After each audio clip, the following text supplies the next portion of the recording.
Good evening, everyone, and welcome to the Wayland Council on Aging Community Center. My name is Michael McCall, and I'm the town manager here in Wayland. Tonight, we're here for a conversation, a community conversation with Middlesex County District Attorney Mary Ann Ryan. I want to take a moment, in addition to the DA and her staff, we have several members of the community, and I want to thank the four co-sponsors this evening, both the Sudbury and Wayland Police Departments and the Sudbury and Wayland Human Rights, Diversity, Equity, and Inclusivity Committees. Tonight we're also going to have some panelists that can answer some questions later. That will include me and some of my staff here.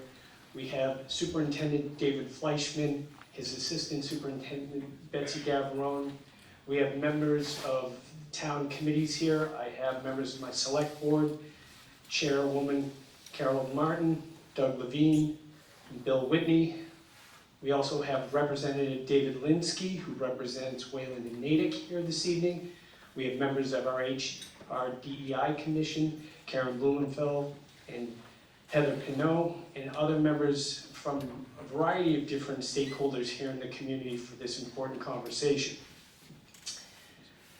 Mary Ann Ryan has been a career prosecutor working in Middlesex County District Attorney's Office and has held the position of District Attorney since 2013. Middlesex County is one of the largest counties, not only in Massachusetts and in New England, but one of the largest in the country. It has over 1.6 million people and makes up almost 25% of the Commonwealth.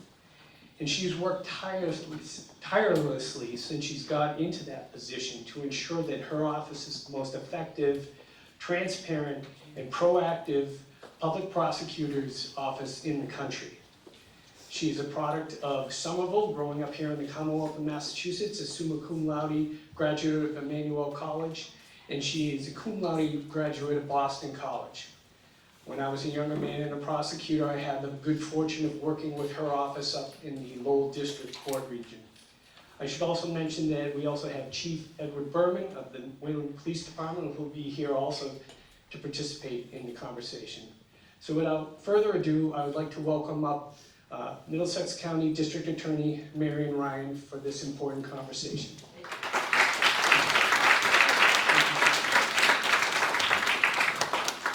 Good evening, and thank you all for coming out on this cold, rainy night.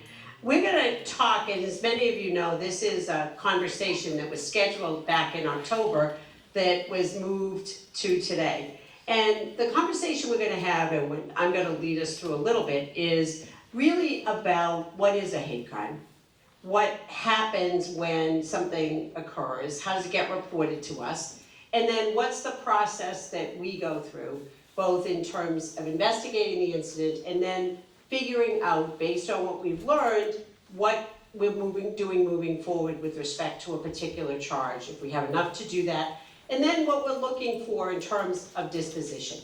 And, you know, as part of being the district attorney, one of the things that I think is an important part of the aspect of our job is Middlesex County is an enormous county. We are diverse in every possible way. We have 54 cities and towns, 1.8 million people. That is larger than the population of 11 states in the country. We are fortunate to have in our county, in Malden, the high school where children speak more languages than in any other public school in the country. They speak 91 languages. We have the largest Southeast Asian population, second only to Long Beach, California. Those are things that make this an amazing place to live and work.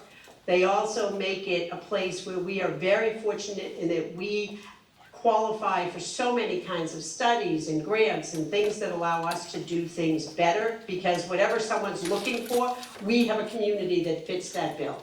But given that, a part of my job is thinking all the time about who are the people who ever wonder whether they belong here. Do people wonder, because of who they are, whether they belong in the community? And when people think about that and are wondering about that, we are all less safe.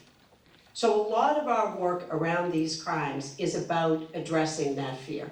How can we make sure that people feel welcome? And that's why when these things happen, and we all know, I'm not gonna be telling you anything new in terms of numbers, that the numbers of these incidents have increased dramatically over the last few years. And they are incidents, even if they don't rise to the level of criminal conduct, that not only impact the people who are the victims of those incidents, but they impact a community as a whole. And that's witnessed by your all being here tonight. Communities are affected by these things. And so it's important to be thinking about what are triggers for these incidents, how can we engage in prevention, how do we have those conversations, how do we put in place, in the cases where we have a criminal charge, dispositions that affect all of those things. So I'm going to start a little bit by talking about the law. Oops. I think I'm blocking that. It is, I want to say this gives a whole new meaning to potential police interrogation because there's about an 800-watt light bulb in my face. But, all right, I think somebody's working a slide presentation, maybe? We got it? Okay. All right, good. All right. So a hate crime has to involve someone who's been targeted because of one of these categories. So these are familiar to people. It is obviously racial, religious, ethnic, physical handicap, mental handicap, gender identity, or sexual orientation. So if we don't have one of those categories, we're not even in the realm of talking about a hate crime. Looking to the statutes themselves, okay, here we go. This is the definition. It's important to keep in mind when we are looking at this, except in some very specific circumstances, words alone are never going to be enough to qualify as a hate crime. So you have some kind of criminal conduct that's been engaged in, coupled with the discriminatory piece. So you have a criminal act, and then you have overt actions that are motivated by bigotry or bias. Okay, it can be the threatening, protected class, depriving somebody of their constitutional rights, or interfering or disrupting their exercise of their constitutional rights. So we're always looking to what is the conduct, and the courts have been clear. The motivation does not have to be singularly discriminatory. So I can engage in hitting somebody or beating somebody up. It might be because of who they are, membership in one of those protected classes. It might also be because they took my parking space. All right, so the court's clear. It doesn't have to be entirely one or the other. So that's the first piece we're looking at to see if we have that.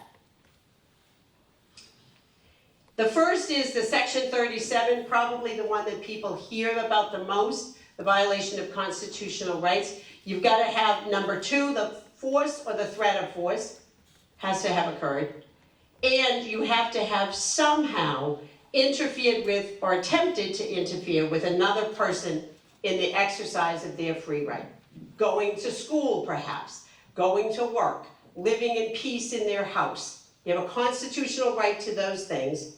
I have done something by threat or threat of force that has interfered with your ability to exercise that right. All right, so every time you try to walk into your house, I am somehow blocking you, I'm calling you names, I'm putting things outside your house. I am interfering with your right to live peacefully in your house. And this gives you a sense of the increase in those charges. Looking from over here at 2020 to the red of 2025, we're about 3/4 of the way through the year. And partly in response to that in 2020, I created in Middlesex an anti-hate, anti-bias task force. The purpose was obviously to deal with those increasing numbers, to identify them, and in part, and one of the things we'll talk a little bit about tonight is, as I said earlier, there are lots of things that happen that are bias or hate-filled incidents that do not rise to the level of criminal conduct, but they eat away at the fabric of a community. One of the most frustrating things for me or for the police departments, when we would go out to something, the response that people would give us was, this happened this morning, but this is like the 18 other things that happened that weren't necessarily criminal conduct that could be charged, But they were things that people properly recognized as being motivated by hate or bias. But they never made their way up. And these are very difficult things to report. It's often very hard for somebody to actually first acknowledge I've been targeted because of who I am. Secondly, it may well be people who have had not wonderful experiences with law enforcement before. And for anybody, I think, taking yourself down to the police station and walking in and reporting something, especially if you sort of know that maybe it's not something that the police are going to be able to charge, so why am I here? What's going to happen? People will know I came down and reported something. All of those things are barriers to people reporting it. But at the same time, that lack of trust and that feeling, again, that question of I don't really belong here, people aren't welcoming me, is eating away at the community. And then the frustration builds, and we find out it's been going on for 2 years and no one ever knew about it. So the task force was in part to address that. We brought together all of the stakeholders. So on our task force, we have a wide variety of our legislative partners, faith leaders, folks from the community, anybody who wants to come. We meet virtually now. We meet once, just about every 5 weeks. The meetings are open to the public. We welcome people coming. We record the meetings, so if you can't come, we post the transcripts of those meetings.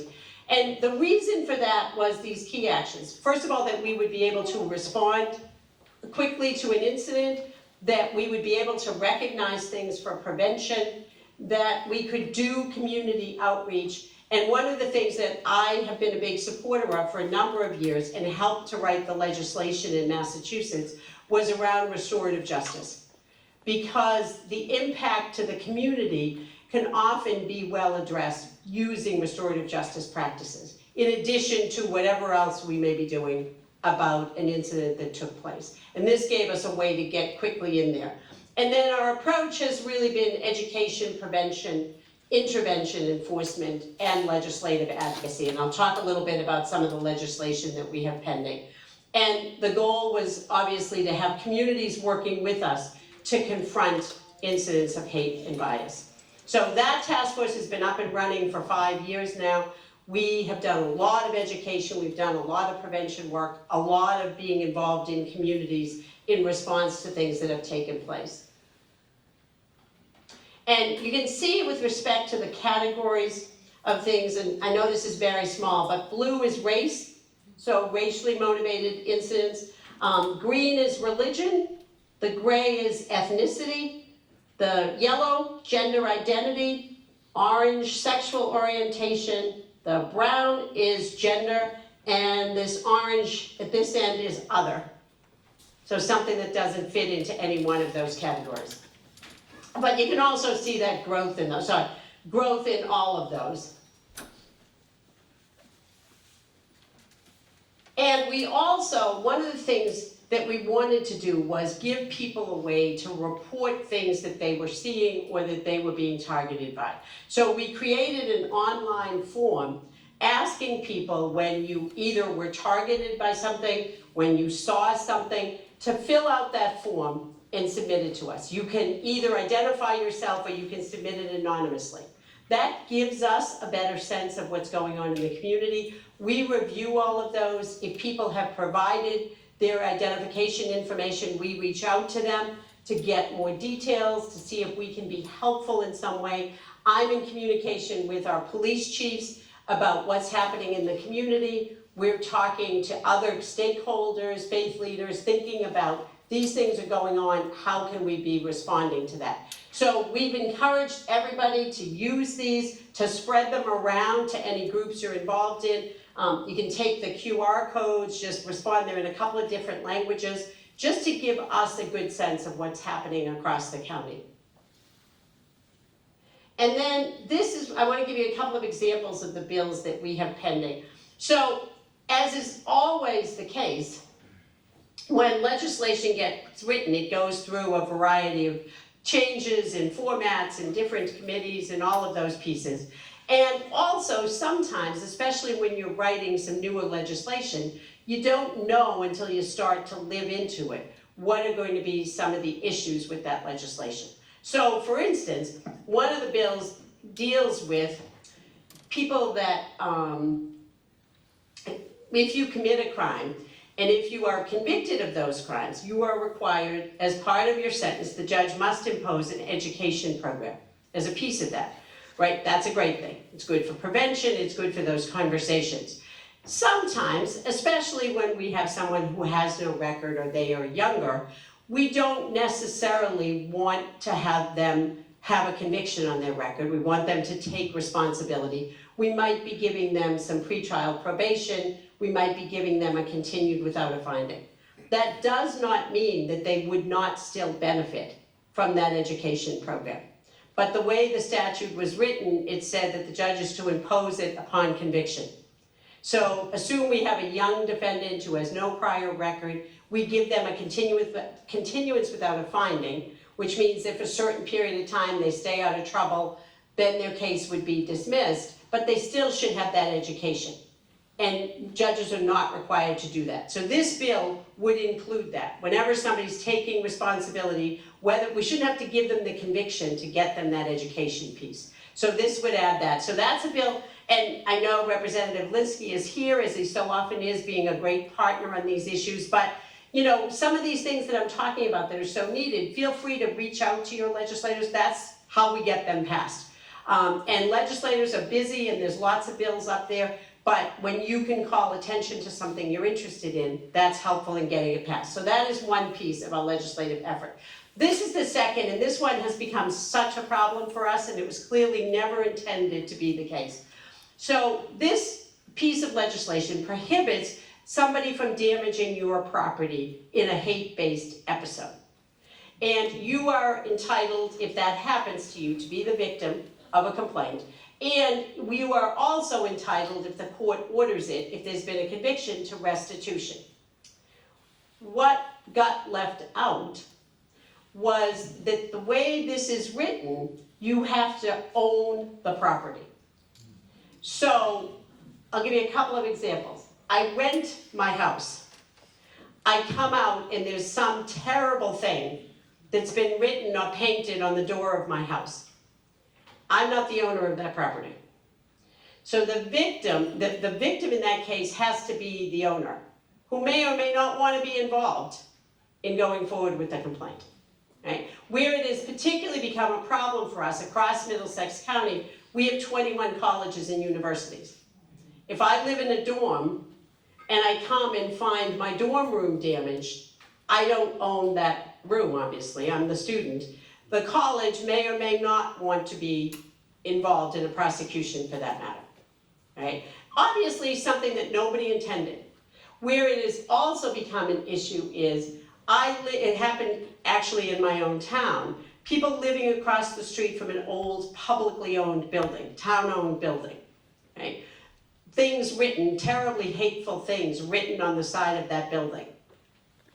I have to come out of my house every day and see that. My children have to see that. But I'm not the owner of that old building, right? The town, again, may or may not be willing to be involved in that.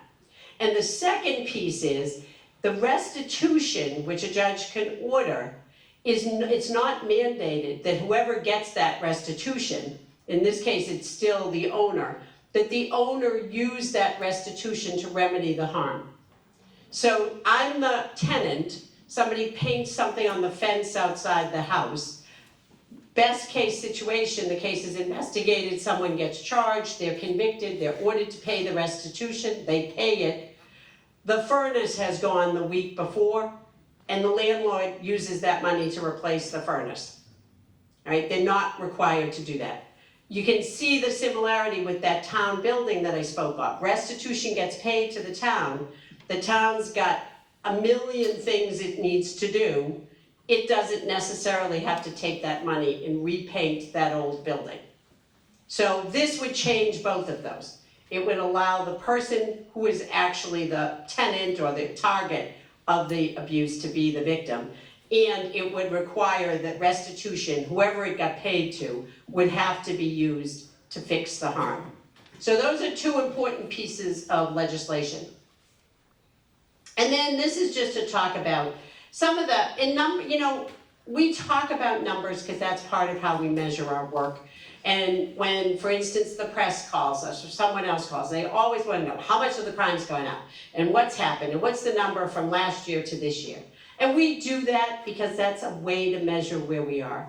But the reality is, if you are the victim of you're the victim of one of these incidents, the numbers don't really matter to you because it's harmed your life.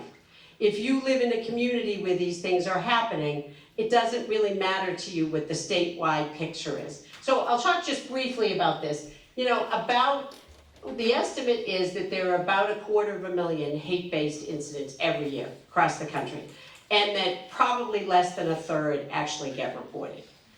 Partly for all of the reasons that I talked about. And also, that's why the form and knowing what's going on is a piece. We all know, we all make decisions sometimes. I'm not gonna spend an hour on the phone with my bank or my credit card because I probably won't get a good result. If people see things not happen and people not be held accountable for things, then we're all busy. You're less likely to go spend 2 hours at the police station reporting something or talking about what happened. And this piece about the community, that's a critical issue, is really having an ability, beginning with these kinds of conversation, for a community to make a plan. These incidents happen everywhere. We have 54 cities and towns. They are very different. There is not one of those 54 where we have not responded to an incident. But it's important for a community, knowing whether you're a big city or a small town, whatever it is, to have a plan in place for how you're going to respond to these incidents. And then the reporting does give us more accurate information. It hopefully will prevent something. I spend a lot of time in communities just talking about what we've seen in their community, because my hope is always that not only the audience gets that information, but they leave and they go and they talk to other people and they bring that information to others. And then connecting with resources even for the trauma that people suffer as a result of these incidents, whether or not they're a crime. Trauma that people may suffer, being able to get services to remedy what might have happened, particularly for children. If you have children who come out and continue to see something written on your fence, or something's been written in the driveway, or something, we've had lots of incidents of things burning on people's lawns. This last political season, we had an extraordinary number of situations where people's political signs on their lawns were being damaged, thrown through windows. Kids come home, they see that, they know what's happening, they hear their parents talking about it. We need to be in a good place to be addressing that with kids. And then it is exactly what we're having tonight, is those conversations in the community.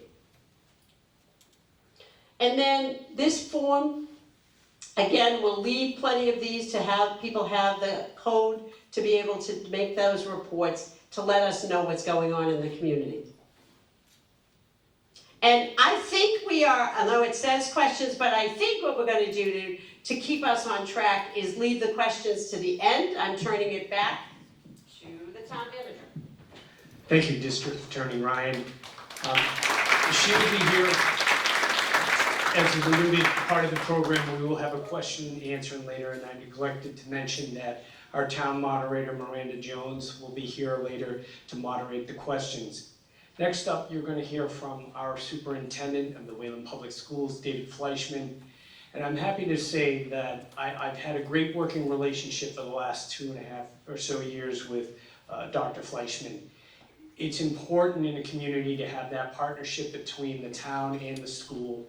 And David and I regularly convene to talk about issues that are facing the town, the schools, our budget, and our staff. And I'm very happy to have him here and work with him on important issues like what we're talking about this evening. So without further ado, Dr. David Fleischman.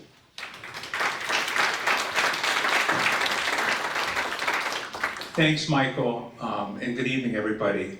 I was thinking, Marion mentioned earlier about these incidents eat away at communities. And that's certainly been my experience, both as a superintendent for 20 years, as well as a parent, particularly as a parent of students who graduated several years ago in the Brookline Public Schools. And my kids were there during a spell where there were just some really tough incidents, Snapchat, and it just feel like it didn't stop.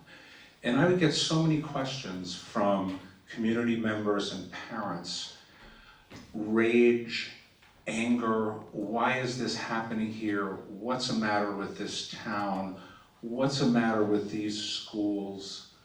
What are you doing? What are they doing? Why don't they communicate with us? Why is this so hard to deal with? And I certainly have those feelings too. And that's why I wanted to be here tonight, because all of you probably do as well. So I just wanted to share in my experience working in a few districts about how we respond when there are incidents, who do we work with, what are the challenges, and what are the opportunities. So when communities have incidents, and I think thinking about, as District Attorney Ryan said, students as well. Our job is to think about students, but also communities.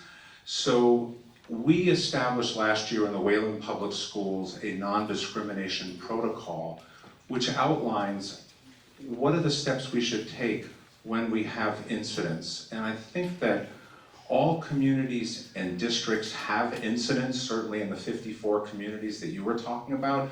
The question is, how do we respond? And so we spent a lot of time over the last couple of years doing something I did in the Newton Public Schools, which is establish a non-discrimination protocol. And there are three parts of a non-discrimination protocol, starting first with accountability. And certainly that's something that the District Attorney's Office focuses on as well. So when we think about accountability, we think about how do we investigate when we have any kind of reports of discrimination of any kind. And we have a thorough protocol of how we respond. Our administrators are typically the folks who respond. On our website, we have our non-discrimination protocol. There's a complaint form. And this is not only just for students, but it's students, staff, and community members. And then there are thorough investigations. And there are interviews and follow-ups and questions and extensive training that we've done with our administrators, which is so important as well, because many of us didn't receive this training early on in our careers. Laws change, really different. So there's a whole accountability piece.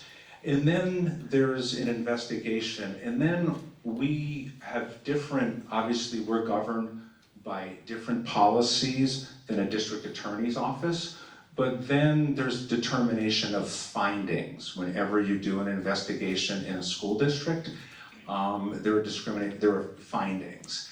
And one thing that's important to note in terms of just findings of discrimination, which I find I had to explain this a lot as a parent to people in Brookline, is that intent doesn't have an impact on discriminatory findings. You can have discriminatory findings regardless of intent. And that came up a bunch of times when my students were in high school. The only time intent can matter in thinking about the remedy or disciplinary action, but that is it. The other thing to note, and this is really, really hard, and I've dealt with this, you know, as a parent on the sidelines and a superintendent, is everything is confidential.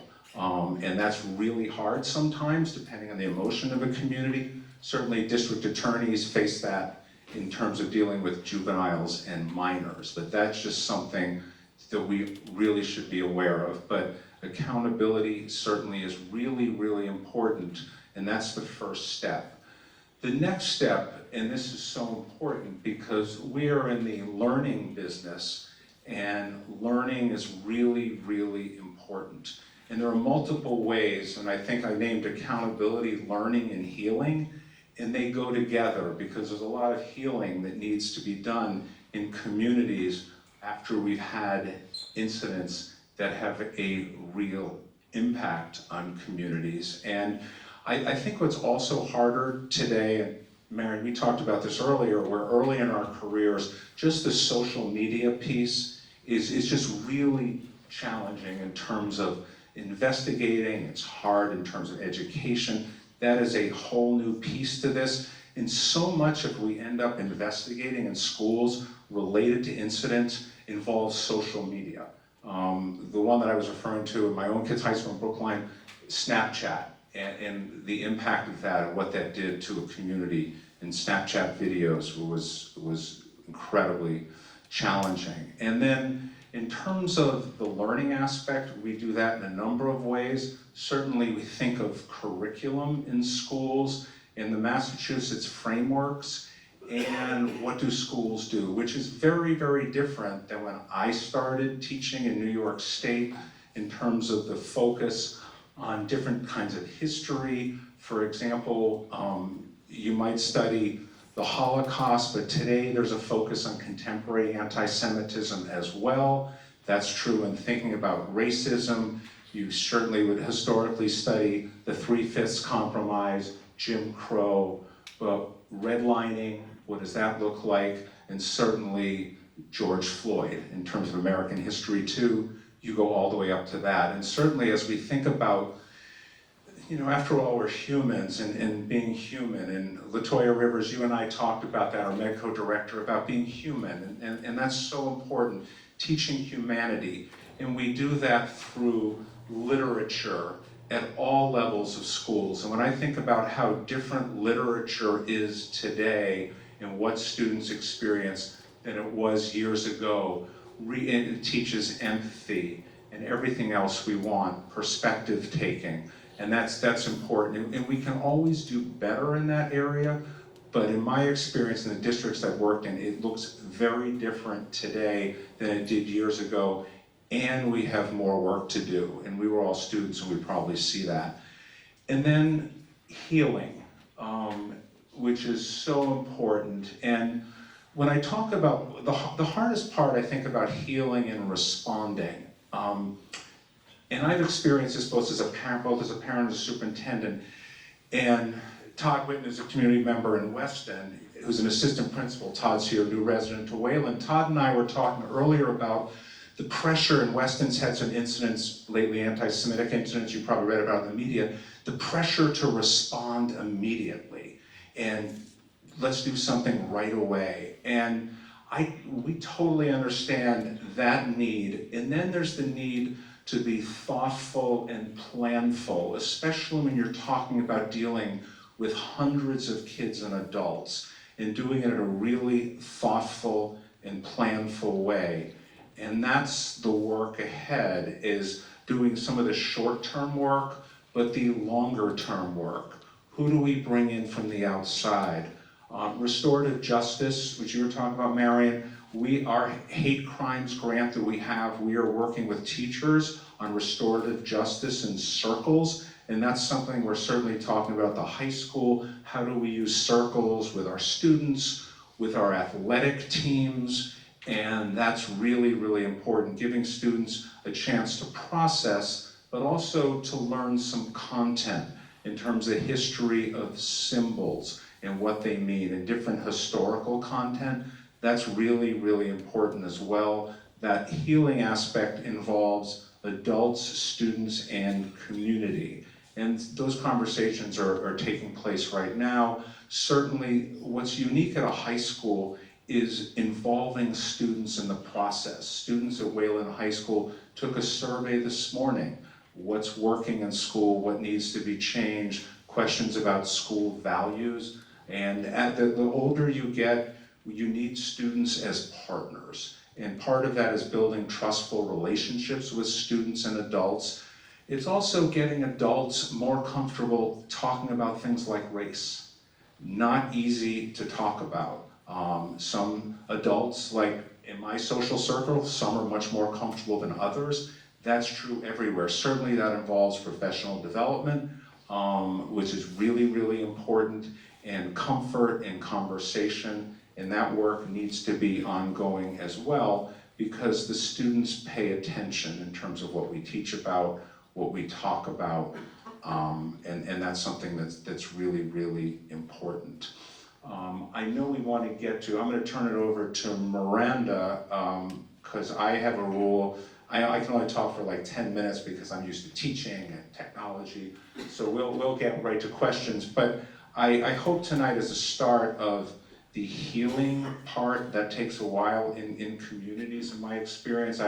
Those of you probably read Seti Warren just yesterday, Year of Newton. And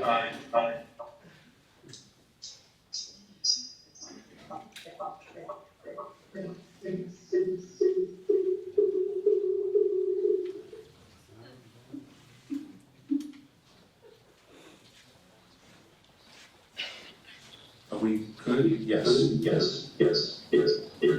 Sorry, it's not speak. I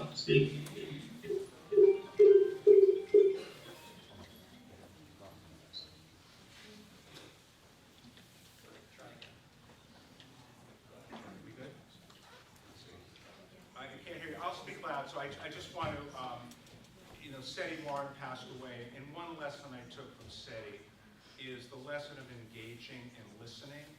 It is so important to bring people together, and I hope that's why we're here tonight, to heal, listen, and begin to have conversations with really good, hard questions too, because we should be answering those as well. Now, Thank you, David. Thank you, Dr. Fleischman. Good evening, everyone. My name is Miranda Jones. I'm the moderator for the town of Wayland. Thank you all for coming from the Sudbury and Wayland communities. I've been asked to moderate this because we're going to enter now the phase of this community event, which is the question and answer. But a couple ground rules I need to let you all know about, just like I'm at town meeting. First of all, we're being recorded. So I want you all to know that if you're going to come up with questions, just know that you're being recorded. And with that comes, watch your language, okay? So no swearing. But we also have people who are watching this online. And so the reason why we needed a moderator tonight is to deal with the questions both in the room and online. So what I think makes the most sense, so I'm not calling people on my own and you folks are leaving it up to me. And I hate to do this to you, but perhaps if you have a question, if you want to come up and stand here, we'll just form a line, and it's the best way for me to do it. And then I'll take the first person in line, and then the next first person that's participating remotely, if that's okay. So that's how we're going to do it. So that's another rule. I really don't like microphone, but you only have one microphone, so I'm going to hand the microphone, assuming it works, to the person who's presenting the question, and then the ones online are going to come from the DA's office. They're going to read them out for us. A couple other things. We do have a lot of God, don't tell my children this is happening. This would be like their worst nightmare. So having to listen to their mother in stereo. We have a lot of people, so we're going to do a 2-minute limit. And one of the things I want to suggest to people is that this isn't just a Q&A session. This is a community forum. It was developed in the summer. And this is meant to be an open discussion. So you may have questions that you want to raise to some of the people who are present in the room, or you may also have suggestions. And suggestions are welcome as well. So I want to bring that up. And lastly, before I start doing the Q&A process, I want to bring up the elephant that is in the room. And that is, I am sure that most of you are aware of the fact that an incident occurred at Wayland High School a couple of weeks ago. That incident is currently under investigation. Therefore, and this may be very disappointing to many of you who are participating tonight, no one can answer any questions about the incident itself. I'm sorry to tell you that, but it's under investigation like any other incident. So the district attorney can't answer any questions, the school superintendent can't answer any questions, and the Wayland Police Department can't. So, with all that being said, if people have questions, feel free to come up, or if they have suggestions that they want. And feel free to come up. I will hand the microphone over to you, and then I will repeat your question just to make sure that everyone understands what it is. And if someone can answer it, great. If someone can't, I'm sorry. And then we will take questions from those who are participating remotely. So, anybody want to start?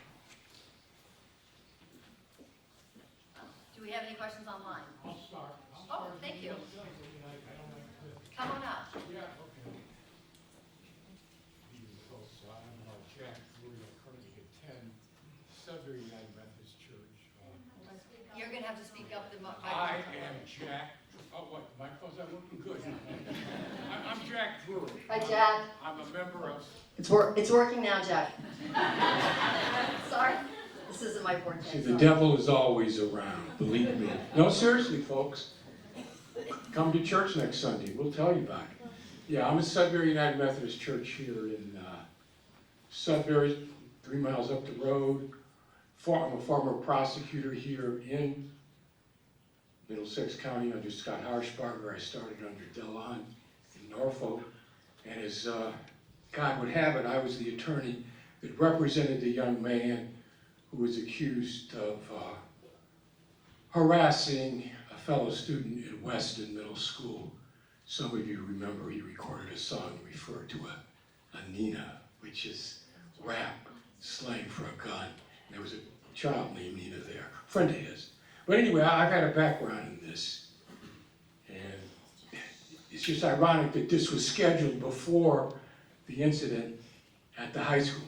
So I would just say to you, DA, police folks, yes, restorative justice, get those kids together to talk about this.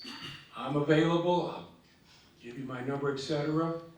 So, you know, God has a way of doing certain things that, you know, it all comes together. So just have some faith, whether you're going to the mosque, the temple, whether you're going to the mosque, the temple, or church is coming. We could just have some faith.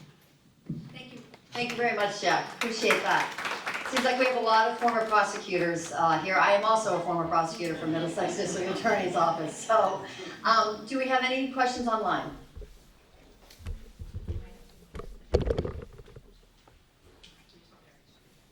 Sure.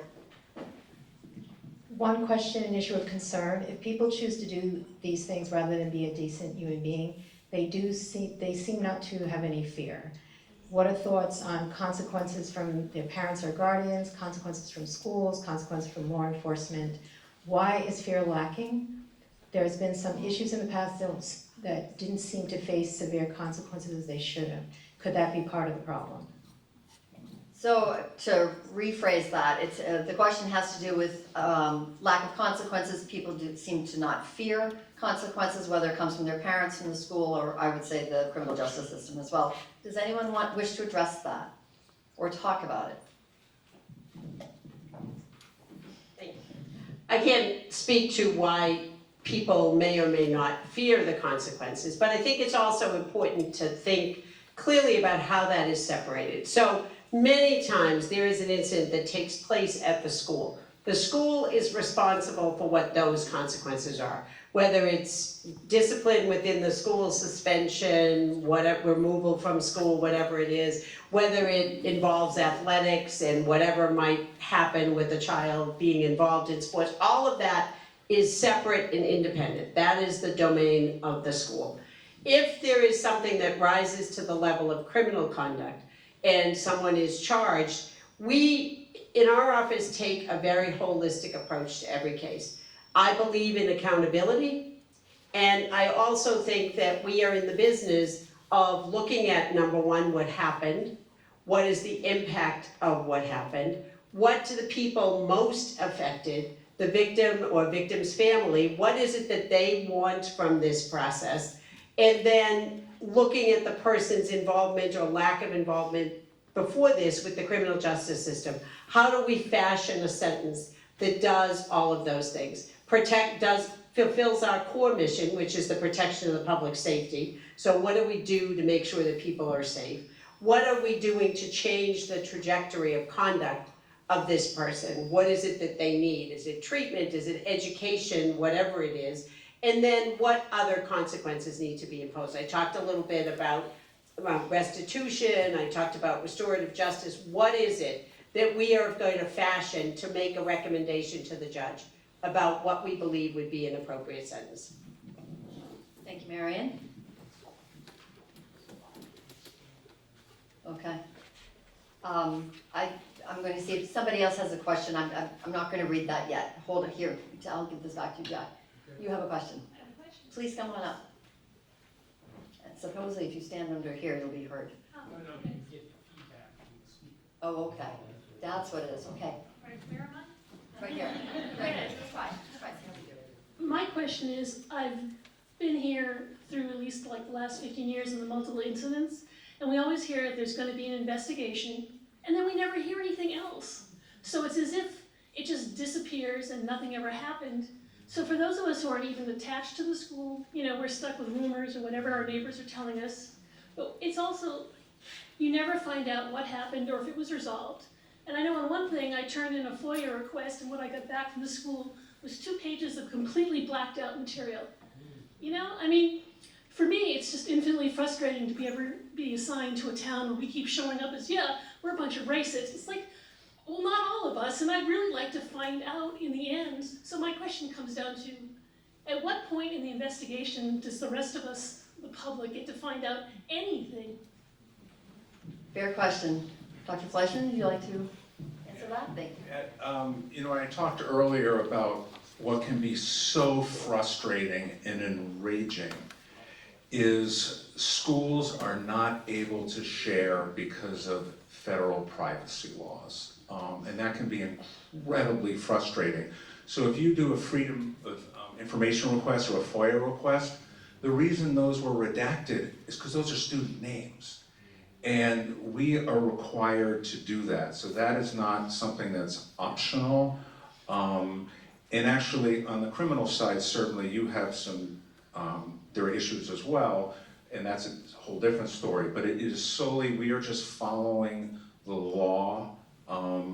But there is accountability in these investigations, and I get the frustration, but we're just kind of limited. There are lots of lawyers who can say why, but it's long-standing. I'll stay on the riser because I'm not as tall as you. Do we have a question from, well, I wanted to take one online first. And I was hoping to, so 3 people I know have questions here. Come on up. So that's why I wanted to start the line so I wouldn't have to select who's going next. How does the district plan to implement restorative justice? Having a few teachers trained is not sufficient, and there needs to be a culture of students having relationships and caring about each other. And frankly, that's not the case according to high school students I've heard from. Who would like to take that one? So, the first part of the question was about relationships. And there are surveys that the district does every year about a Metro West survey, and some of the surveys are about are students connected to adults, and that's something that really, really is important. I do think, I mean, surveys tell us a lot, and there are surveys going on this morning. In my experience, you know, at Wayland High School, 3rd year, I do see a lot of connection between students and adults. There always can be more. At the elementary level, you hear discussions among the staff, is this student connected to an adult in the school at the middle school level? And that is really, really important. It's also a challenge when you have hundreds of students and a limited number of adults. But certainly what you worry about is students who are not connected to adults. And there are certainly a number of ways. You know, there's TAG at the middle school and an advisory system that the teachers work on at the high school to stay connected. So there's certainly a lot in place in the Wayland Public Schools to ensure that's the case. But I encourage you, if you're worried about your student not being connected to an adult, to talk to a school counselor, because that's something we certainly worry about. The first part of the question, Miranda, was implement restorative justice. Yeah, so actually we have a hate crimes grant from Governor Healy in our 3rd year. And so we are training a lot more adults. As a matter of fact, just today, Caroline Hahn, you have a full roster of restorative justice. How many people are we? 40. 40, which is a big number, and we've already trained how many? At least 60. 60. So you're talking about 100 in a small district. So we're really doing a lot in terms of restorative circles, because it's a really good question. In order to reach a lot of kids, you need a lot of educators trained. All our administrators have been trained.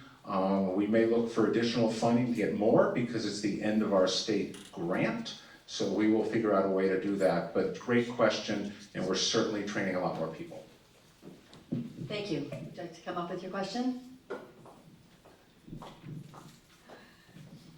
Hi, everyone.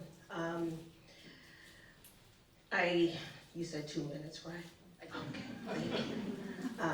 First, I just want to say, I come up here, and I'm here with a heavy, heavy heart, okay? I'm not going to tell you my name, but what I will tell you, I'm the class of 1987 from Wayland, okay?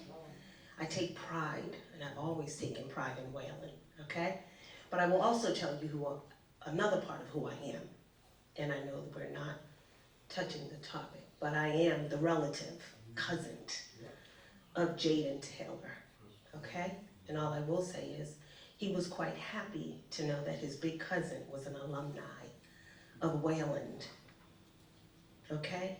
I started Happy Hollow. I was under the tutelage of Mr. Talbot, God bless the dead, he just passed away.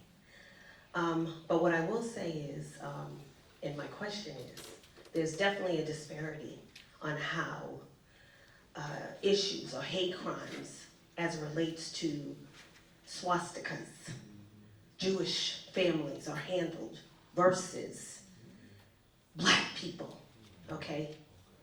Nigger, lynchings, or anything like that. So I want to know, and one more thing I will say is, Wayland has now been known as a town that just sweeps everything under the rug. And see, so that's disappointing to me. Because again, I take pride in Wayland, the town. We will still come out and we will volunteer, all of the above. When I left the elementary from Mr. Talbot, he asked me from the middle school to the high school to volunteer with the elementary kids. So I was running back around the corner, okay? But what I want to know is this being swept under the rug and the disparities on how hate crimes or incidences are happening. What are we going to do about that? We need to do better. If we're talking about healing, how can a child heal when everything is being swept under the rug? We have to do better. So I just want to know if someone could please tell me, how are we going to do better? Thank you very much. Is there anybody who would like to address the issue? Well, hold on a second, okay, so I'll have the district attorney speak first. Thank you for coming here for your family. And I think part of how we do those things, and it goes back a little bit to what the superintendent said, these are conversations that aren't easy to have. And the way you get to a place where people feel more comfortable reporting something, where having a conversation about what happened, getting to the facts of what happened, and then fashioning a remedy, it begins in places like this. And I know that the town of Wayland has developed some kind of a plan that they are going to be putting into place. I know the school has some plans to do different things. And that is how you get to a place where communities are better prepared to have these conversations. Really, it doesn't happen in one night. It's a part of what we've been doing now for 5 years, and I would say that has been a long runway with our task force as we've worked through with different communities. How do you get to a place where people are comfortable just gathering together and being able to talk about it? And I think that really is the first step. And then when you do identify things, you have to also have in place what is going to be the response. It's not helpful to just say we've got this problem, but then where are we going with this problem? Is there something for which we need to hold an individual person accountable? How are we going to do that? And then where are we going with the healing process? So first, it couldn't have been easy to come here tonight, given what your family's been through. And I know that, and I've certainly had plenty of conversations with Keisha, who I know is here, and the pain is real. I'm worried because, I have a lot of experience dealing with anti-Semitic incidents. I have a lot of experience dealing with racist incidents, and I really like to think that the people I work with and I treat them the same. And I'm really sorry that that perception is not there, and that means we need to do better. I can tell you the reaction was swift in this incident at the high school level and the district level in terms of communication and our values.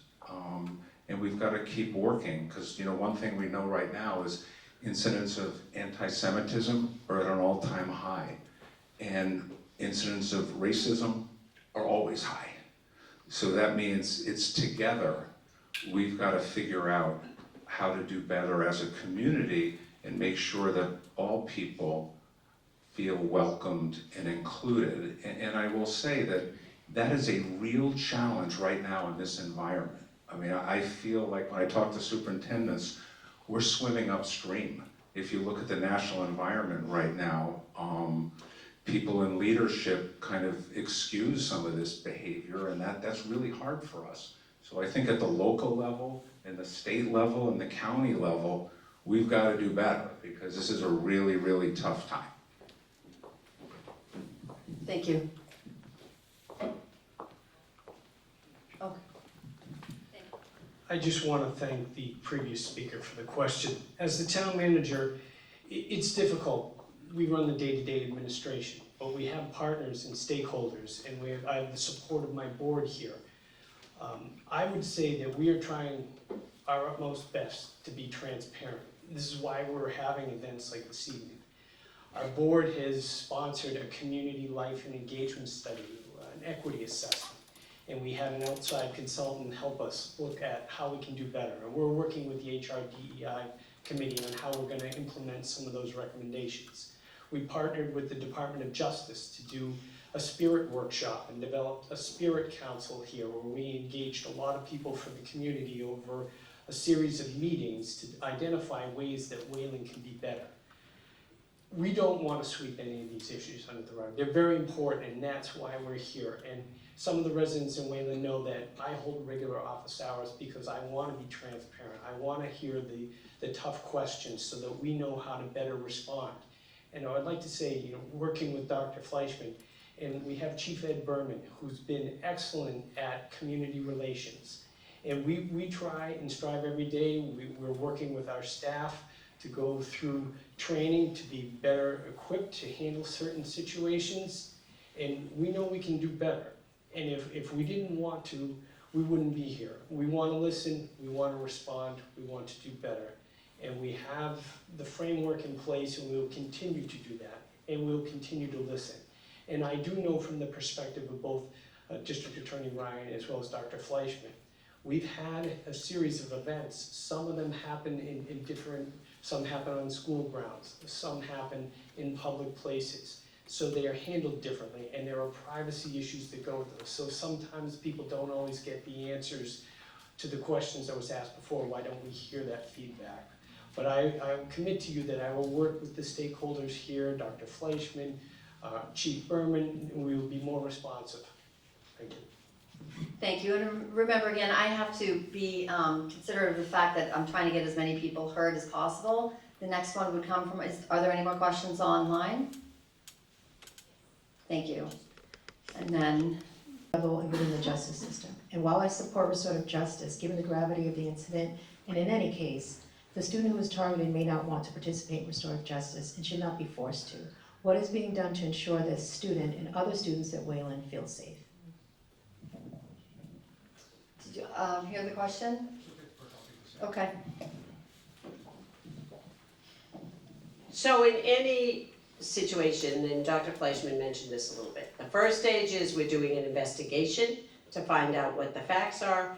The second is having those facts, we look at the law to see, do those facts support a charge of something? So that's what's happening. Then when that decision has been made and the process begins, we are always thinking about what is the ultimate disposition going to be that we're going to recommend. What do people involved, what are they looking for, what are we looking for to keep a community safe? So that is a process. In terms of restorative justice is always voluntary. It is certainly voluntary on the part of somebody who's been victimized, and it is voluntary on the part of the individuals who may be charged with something. Restorative justice doesn't work if you force people together into the room. So everybody has to be willing to engage in the conversation. We have lots of situations where one side or the other is anxious to participate, the other doesn't want to, that you may, sometimes, we may still be able to have a process without one party or the other, but you can't force people to have a conversation. And the value of restorative justice, what I really believe is that the way you actually get people to change their behavior is by changing their heart. And when restorative justice works, it does that.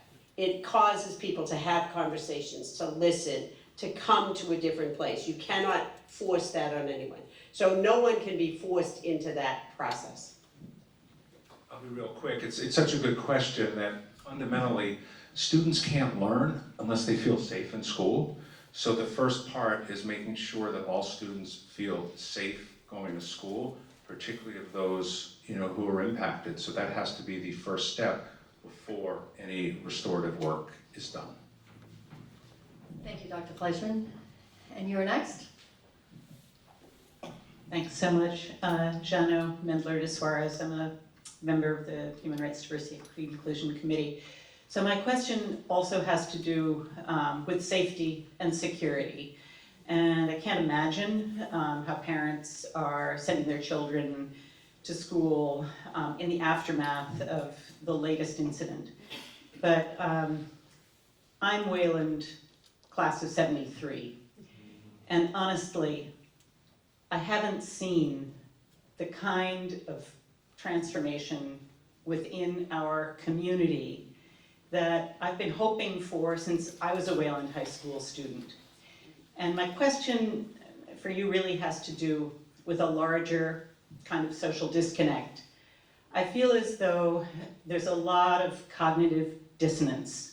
We talk about safety and security, and we talk about it as though it's, we can pat ourselves on the back from a law enforcement side. We're doing a great job. But if we don't feel safe and secure in our homes because of who we are, if we don't in our businesses, I just had a conversation with a respected immigrant member of our Wayland business community today who was asking me, I'm a citizen, but should I carry my passport? Because I know I speak with an accent, and a customer told me, you should carry your passport. And he said, I'm afraid I might lose my passport, it's valuable. So, this is the degree of cognitive dissonance that all of us are kind of struggling under. We talk about protected classes. That was your first slide. But what are protected classes today if ICE agents can pick people up off the street for the way they look or the way they speak, their accent? And I think, it's more than restorative justice or diversion. So I would like to know, this is a blue sky question for all of you. What would you like to see in terms of proactive justice so that we can build a culture of safety and security where we are acknowledging protected classes because it is necessary, but as a community, how do we confer that responsibility to our students, to their parents, and to members of the wider community? I know it's an open-ended question, but I think we have to stop chasing the problem. We've been doing it for decades. How can we get ahead of the problem? Thank you for that. Any thoughts? I know you do, but I'm trying to give, I'm not ignoring you, but I need everyone to have an opportunity. No, that's not it. The fact is I'm here to mediate and to make sure that I can give an opportunity to be heard to as many people in the room. However, we have some officials here who have been asked to come to answer questions, so this is the Q&A. There was a question that was asked that I had the answer to. The officials, they're almost there, but if you want to hear what's going to work. I'd just like to give more people an opportunity to be heard. Go ahead. Okay, would anyone like to answer the question? Go ahead. You go. Thank you. I think you're right. There are two pieces. There is the question of whether or not we are safe.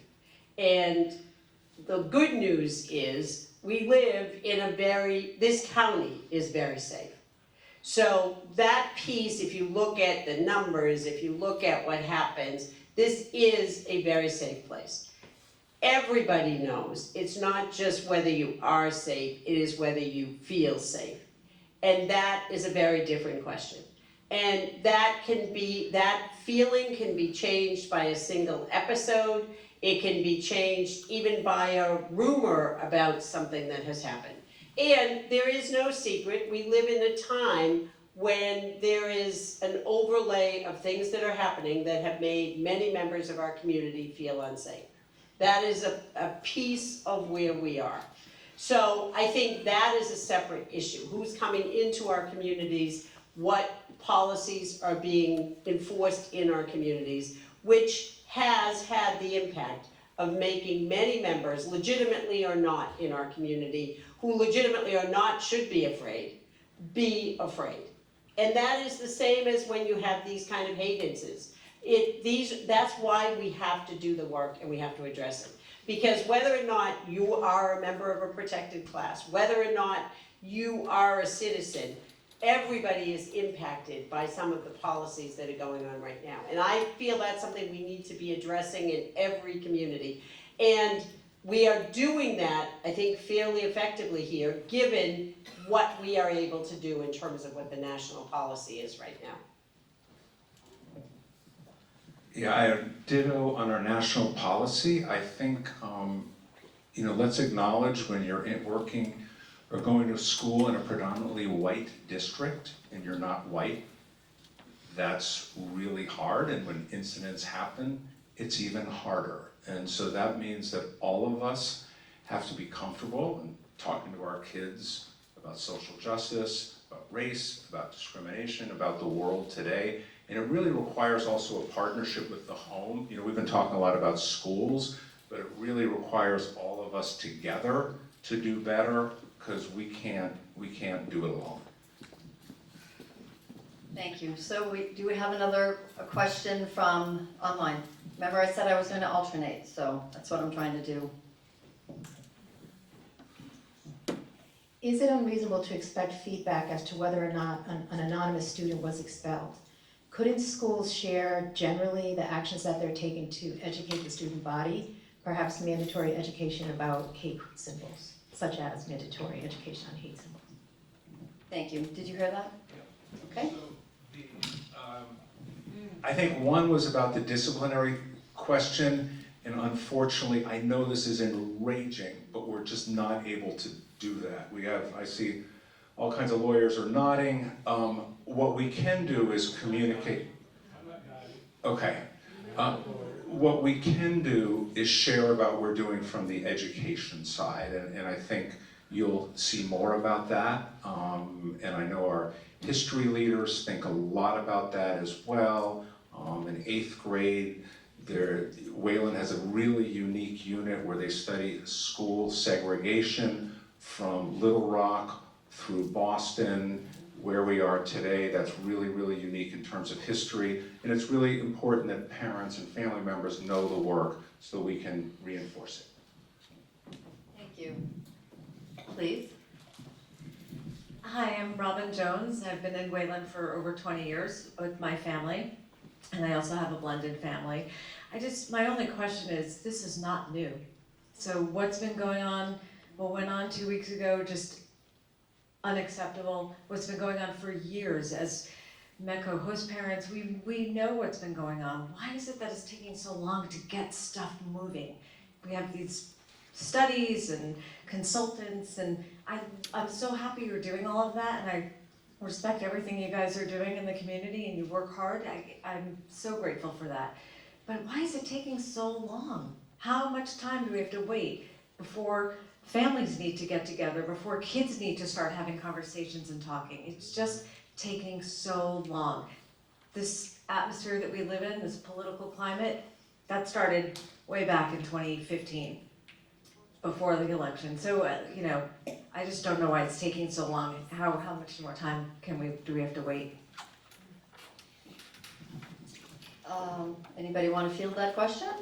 I'm not quite sure if we can. I think it's just more of a voicing of frustration. Do you think you can explain why it's taken so long? Sure. Okay, come on up. You've got 2 minutes. Okay, so I may be the oldest person in the room. I'm 76 years old. You're not. I was before, all right, good, before, Answer the question. yeah, I will. Answer a question. I will And answer. let's keep this moving. Okay, the question, Why is it taking so long is her question. because we don't learn from history. Enslavement in the Puritan village, the untold history of Sudbury and Wayland, Massachusetts. 400-year-old story. And the only way we can get it straight, I'm an attorney, if it was my client, I try and get him, and if I represented either the defendant or the victim in this case, I would try and get both attorneys' permission to have whoever is on victim, defendant's side, sit up here at this table in front of everybody, with everybody's permission, Marion, Dr. Fleshman, town manager, get the permission of those parents, those kids, and have those kids sit up here and talk about what happened, the kids that did it, yeah, somebody can applaud, the kids that did it sit up here, the victim, that'll work, I promise you. Thank you very much. I think it's my turn to take a question from online. Sorry. And then I will go to you next, okay? And then I know you wanted to speak too? And you? Okay, got it. 8th grade seems a little late to start teaching about racist policies and imagery. I'm curious how we are meeting the needs of our younger students in terms of educating about the presence of racism in our daily lives. So this has to do with teaching about racism in 8th grade and whether or not it happens at an earlier age. Yes, it does, and I'm sorry, I was just using that as one example. I'm looking at Betsy in terms of elementary, because I'm relatively new to Wayland, but I know the standards.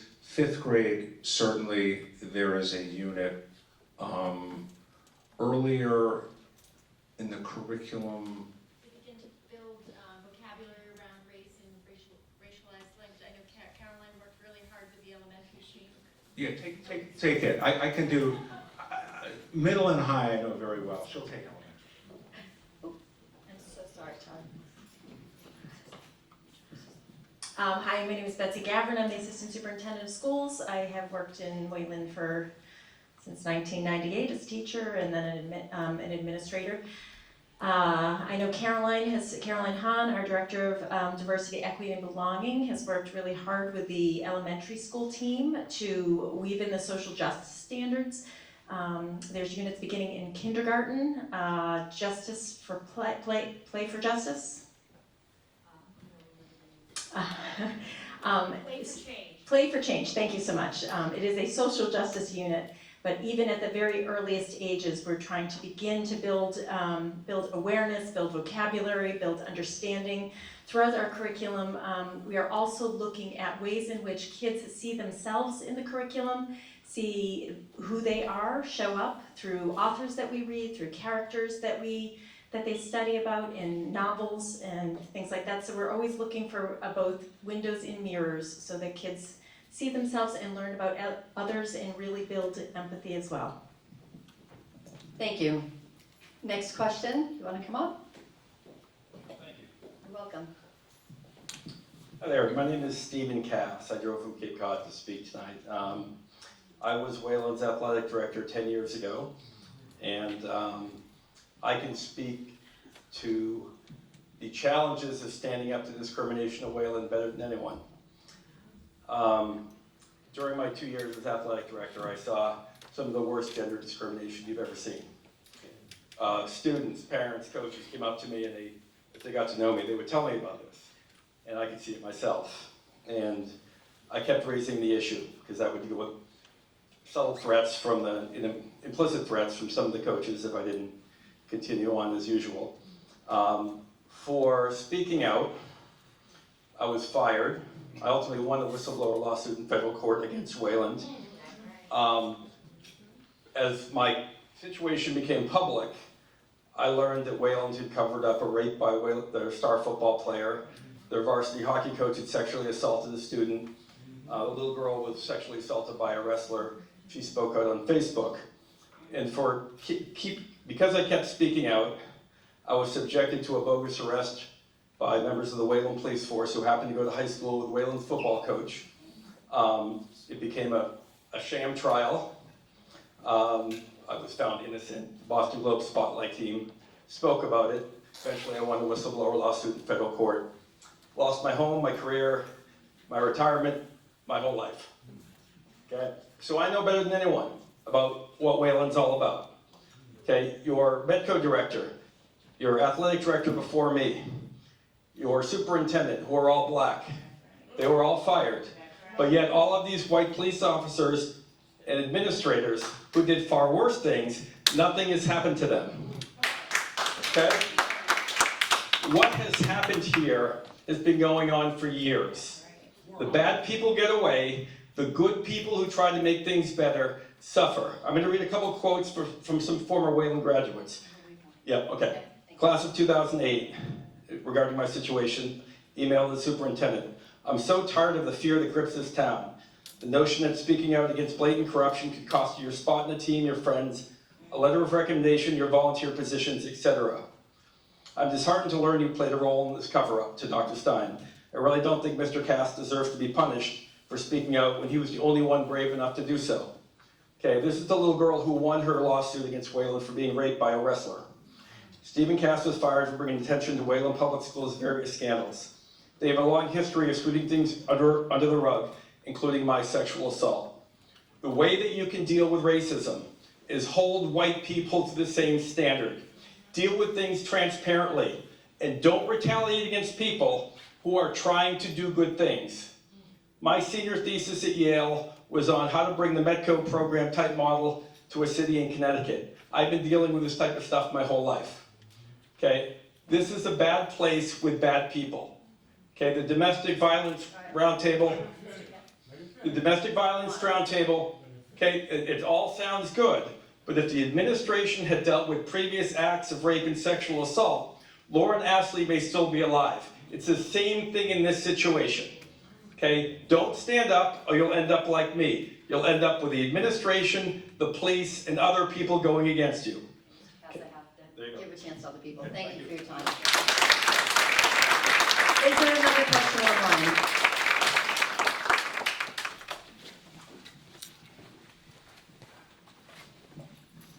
I would like to make a statement about the town being safe, because that may be true, but there's physical safe and mental safe. And if a child is mentally tormented, that is not safe.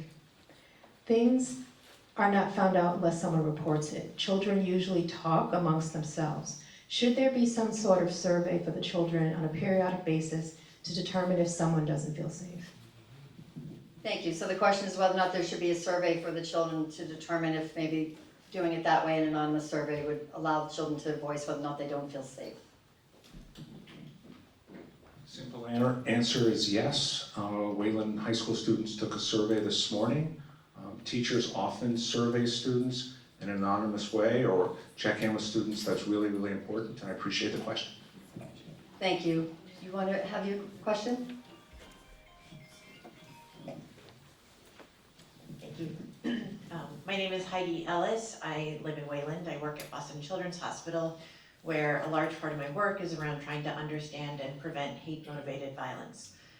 First of all, I want to thank everyone here for this conversation. I think it's incredibly important, and there are a lot of very brave folks who have come to share their experiences. When I think about the kinds of issues that we're dealing with, they don't occur in isolation. And there are a number of other factors that we need to be thinking about, and I think we need to be putting our arms around all of them. So in our research, what we have found that makes a healthy community and prevents hate-motivated violence, there are 5 core tasks. We need to think about emotional wellness, mental health.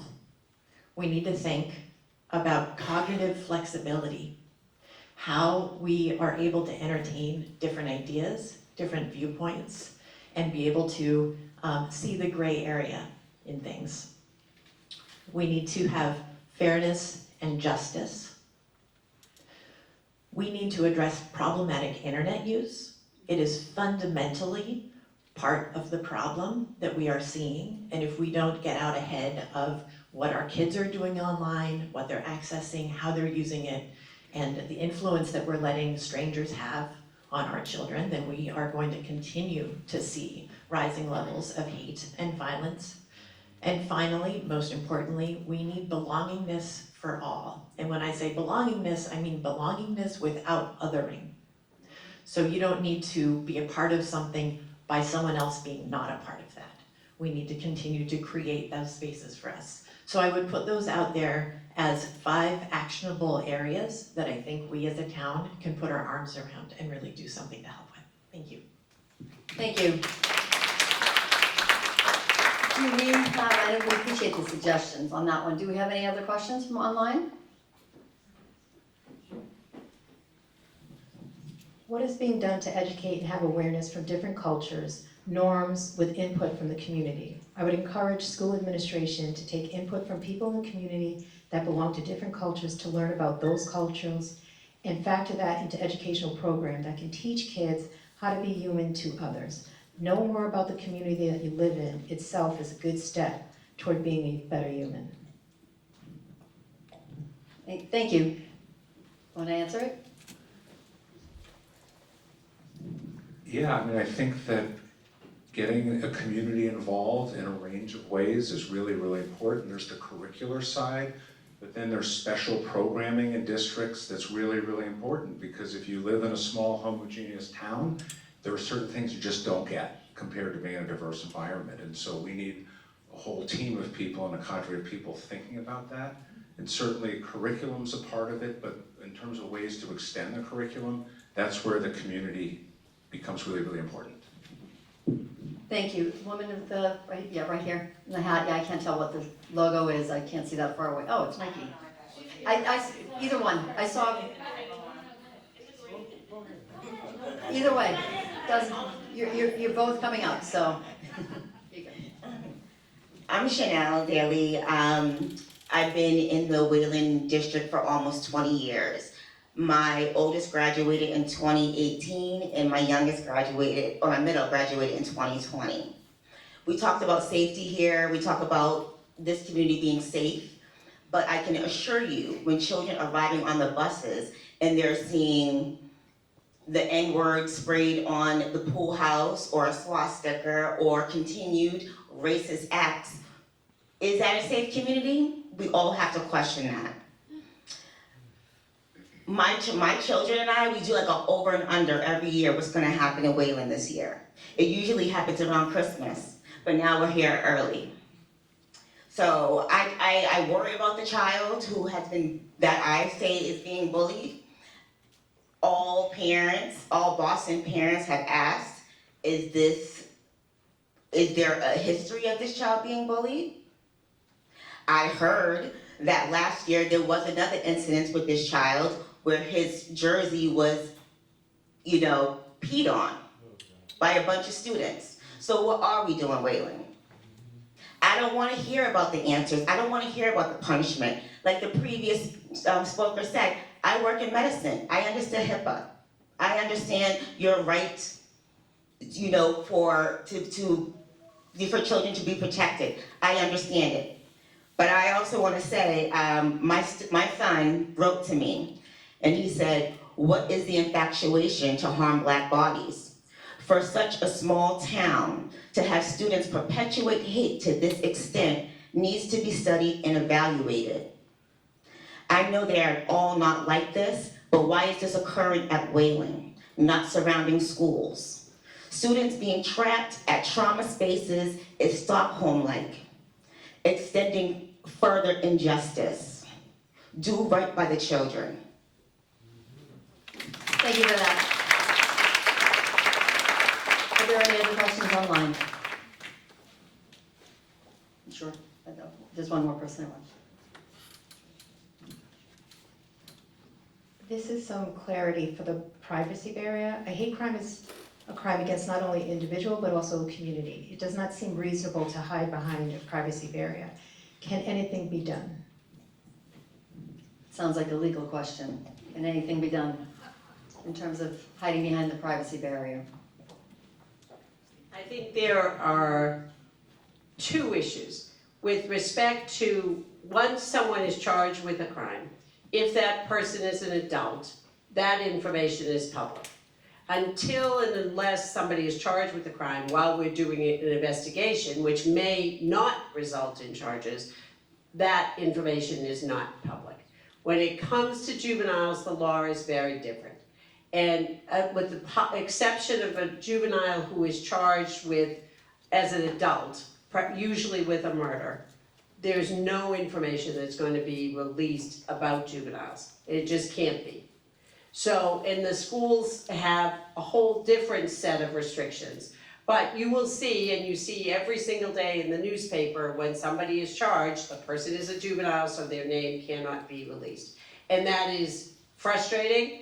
It does not end the conversation people are having because they want to know what happened and what are the consequences and all of that. But that, the whole purpose of that, and Massachusetts has a long history of that, is that these are young people and we should be protecting their privacy around having been charged with a crime. And the idea is to let them be dealt with by the court, held accountable, receive some punishment, and then be able to move forward with their life. Thank you. And the last question, because we have to wrap things up, Mew, finally. Thank you. I actually donated the mic, but I'm gonna use it. I have a few questions and I'm just gonna read them. So, Mr. Superintendent, I'm not from here. I am actually a parent in Sudbury, and prior to that I came from Lincoln. I am a Boston parent, and I'm a very involved parent. So this is disheartening, and I haven't heard you say anything yet about what you're gonna do. And here's what the questions that I have. You said you have a grant that is in year 3. What concrete plans are in place to ensure the sustainability of this grant once funding ends? I haven't heard you answer that. How would you continue this actual grant or get support from the community in order for that to happen? Having 60 people trained is not enough information as to how are you going to actually implement that in actual practice. Training is not just enough. You have to have a plan in order for things to happen. And to have training happen in year 3 of a 3-year grant, that's not enough information for me. The other piece is about implementation. You mentioned the district is now, I just said that. Demonstrated progress after 3 years of tangible outcomes. How do you plan to demonstrate meaningful progress in addressing racial incidents, improving school climate, and also rebuilding trust among the students, staff, and families? The other piece is that surveys are not enough. What mechanisms are you establishing to ensure clear public action plan that is shared with students, parents, staff, and a broader community? I said I come from Lincoln. Lincoln decided a few years back to say that they are an anti-district, and this also they decided to not only become an anti-district, but also this came from school committee, this came from parents, this came from students, this came from the actual town. There are towns out there doing that. You have to do it, and you have to say you're gonna do it. City manager, I would say work with him to figure out what are the plans and where's the money coming from, because this cannot continue to happen. It sounds like you'll have a huge history of a lot of issues happening here, and we need to address it. The other piece is that, how much time do I have, like 30 seconds? Okay, I got you. Young people are the now, and they are the future. We are failing them currently. We need to get together, not only to address this, but to fix it. And we cannot waste any more time. Thank you. Thank you. Thank you. I'll try to lead us in a closing. I can tell you that we have a belonging and equity goal, and part of that, the grant funding question, that's one piece of a larger picture, and certainly funding is an issue because we're not only training people in restorative circles, but having educators implement restorative circles, that's one piece. We have, I talked earlier about a curricular piece, but certainly a lot of this is culture. And we can have the best laid plans, as I think Wayland has really good planning. There were a lot of incidents when I was in Newton, Brookline, Lincoln, Sudbury, had a bunch over the years. And it's about how we respond and have a consistent plan. It involves professional development. It involves getting kids to talk to each other and being safe to talk to adults. And what's really hard right now is when these incidents happen, it creates a culture where we all feel like we're failing kids. There are kids, plenty of kids doing well here, and we need to do better. And I think seeking funding, working with our team here and looking for additional funding to keep the training going is one part of a much larger picture.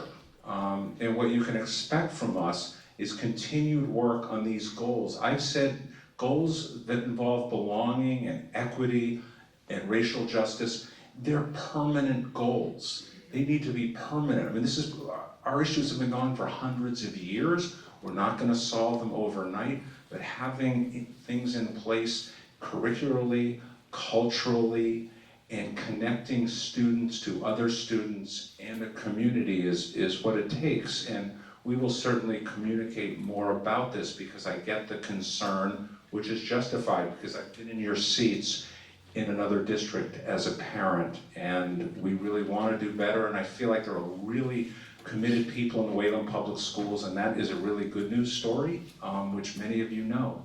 So we appreciate all the really good questions. I'll turn it back to Ray. Okay, I'm just gonna allow one person to make one final comment, and then we're gonna have, well, I'm sorry, okay? Excuse me. Yes, A lot of us took the time to come out. agreed. To cut this off at 8 o'clock in the midst Oh, I thought it was 8 o'clock. Oh, I'm sorry. To cut it off at 8 o'clock in the midst of what we're dealing with, when you have people who want to talk, I just think we can do better. You're absolutely right. Open it up and But it was my understanding we're supposed to end at 8, and so we've asked these people to come to it. Hold on just a second, I'm not disagreeing with you. I'm happy to stay, Thank you. okay? That's good. If people can stay, then we're happy to continue the discussion. Right, absolutely. If people are able to stay, then we'll continue the discussion. Okay? So, return. Thank you so much. My name is Yamini. I wanted to talk to you guys. I don't have anything written, but I really want to tell you something. Self-accountability, the responsibility of an adult is so important in today's world. We're talking about hate crime, and we are not seeing anyone standing up saying, this is my fault. I have not attended meetings. I have not gone to the police station. I have not been in the human rights, standing up for my ethnicity, my race, my religion. And, sorry, I might fumble, but I'm just saying I have lived here for 10 years. And I have been working as a mom, not working as a mom, building community over stories, sitting across table, trying to gather people together in a festival. I'm trying to make a village here, and I'm disappointed because when I look around, even my friends who are from different ethnicity, whether it is white, black, brown, name it, they're not doing enough. That's what I'm saying. I'm saying, how would you learn about multicultural society until you sit across a table, hold them when they're hurting, eat with them, ask them, why do you do these things? What are these religious beliefs? I would sit patiently and listen to them first. If you have some strong opinions, then give them the space first, and then say, oh, I was taught this in the school. Oh, I think I was conditioned. There is so much conditioning in us. Why are we not doing our own bit? Why aren't we raising our hand and saying this is our fault? I have been a Wayland mom, and I'm also a former human rights person. And I know that I've seen the departments working really hard at this. So I can't blame them because they conduct cultural programs. I don't see any attendance. The library has fantastic events happening. I don't see anyone filling up the chairs. So it's our responsibility. I didn't have a question. I wanted to say these are the things that are making us late. It's a hate crime. How can we not use love and kindness here? Why aren't you inviting me over for, a good dinner in Thanksgiving, or Hanukkah or Diwali? Learn about these things. It's very important, and we are just 14,000 people, and all of us are trying. All of us, and I'm including everyone, whether it's the officials or the Wayland resident. It's very easy to blame. Where is the money going? You have to come to the meetings or be on the Zoom. Don't let a hate happen for all of us to come together. Bring joy, bring festivities around things. Keep working at it. If you're not doing that, and we're all just gathering because a hate happened just now, this is the maximum I've seen. The chairs are filled up. I'm so sorry, but I am at fault. I'm trying. Are you trying? That's all I wanted to say. Thank you so much for giving me the time. By the way, I'm a minority who is trying to give everybody a space, and I request it. So thank you, Miranda, for it. You're welcome. Do we have anyone online? Oh, yep, go ahead, come on up. Hi, everybody.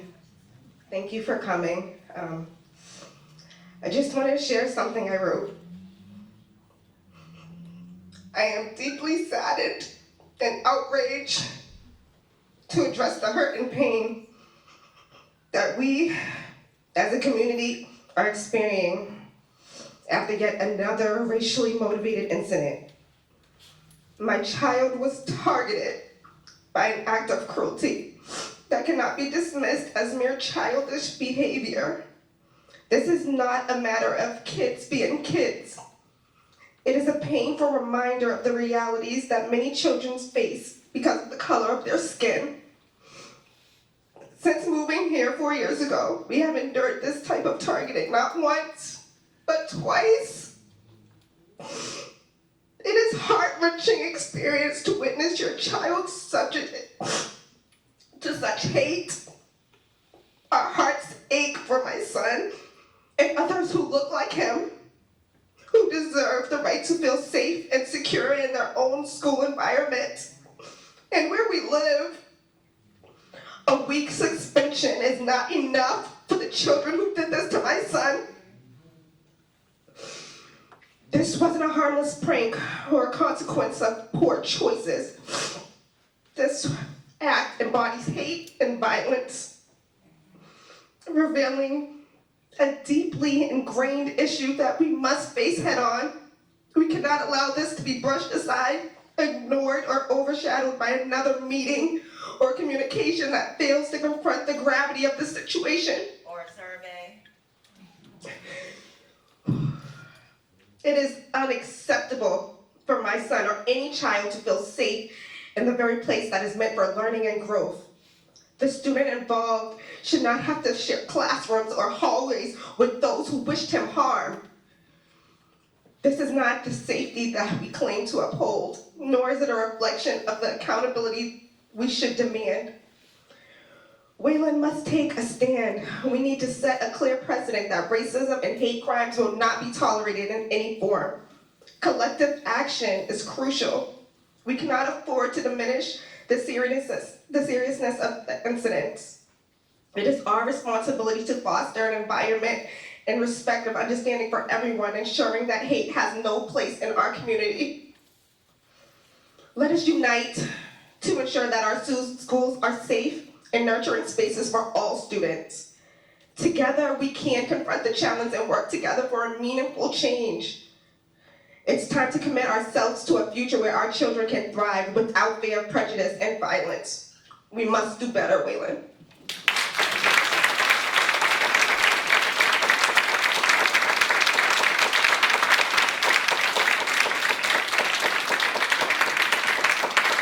I was going to take a poll, see how many more people wish to speak, by show of hands.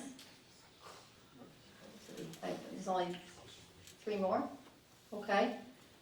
Think we can do it? Are there many people online or no? Okay. How about we take one more from online, and then we'll try and get the rest of the people in the room? More of a request of the audience. The schools can't fix everything.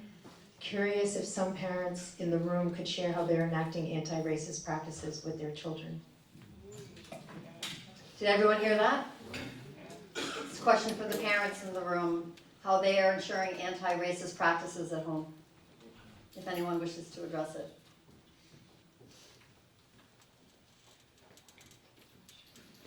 Okay. Oh, well, wait a minute, we have people there. Do you wish to answer the question? Do you want to come up? I don't know if I want to come up. I just want to say, like, we don't talk about practices, but I talk about it. I think we have very open conversations at home. I asked my son the day specifically his email came out. He came back from school and I said, what happened? Did you guys talk about it in school? Did you talk about an advisory? Was an announcement made? He said, no, nothing. We didn't hear anything. We didn't know anything until I think the next week there was an official communication that went out to the students. So I was disappointed, but that night, Friday night, late night, after we finished League of Legends or whatever, he came out and we just talked about it for a little bit. We talked about why it was important for him to know why it was not right, why it was important, why it was so serious. And we just had a really open conversation about it. I think he tried to listen, he asked questions. I don't know if it was anti-racist as a topic, but I wanted him to know that it was not okay. And he needed to understand that. If he didn't understand it, then he needed to really think about it. So that's all. Thank you. Is there somebody else who wanted to address the question that was brought up? Go ahead. Okay. Do you want to come up or no?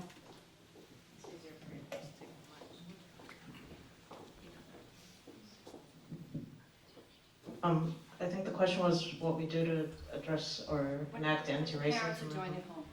Oh, yeah, when, I have two boys, one middle school and one high school, so when I hear them saying things that might be anti-PC or borderline racist or prejudice at home, even if they're saying it in a kidding way, I stop them and tell them not to do it, even though they're at home, and there's no consequences for them to do it at home. They're not gonna get in trouble or suspended, they're not, but I mean, if they get into the practice of doing it at home, that's gonna spill over into the public sphere, so I make sure that they don't get comfortable doing it, even like in private, so that they don't get into the habit of doing that, because if they get into the habit of doing that, they're just gonna grow up with it.